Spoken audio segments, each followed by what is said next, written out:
Grabe, ang ganda ng panahon ngayon, no? Napakaganda. Tagulan yung ano. Oo. Alam mo ba, Joboy? Hindi pa. Wala ka pa naman sinasabi sa akin eh. Hindi, ang ibig ko sabihin, napakaswerte kong tao ngayon. Kasi, kanina, umaga, mga bandang alas 9, nagpunta kami ng tupadahan.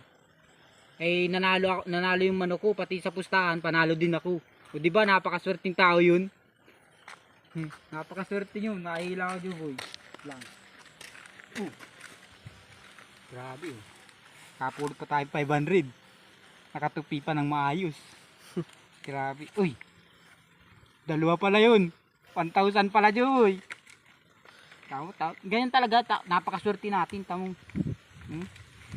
Joy, tag-isa tayo. Anong gusto mong bilhin dyan? Linti. Para matagal malubat yung linti ko.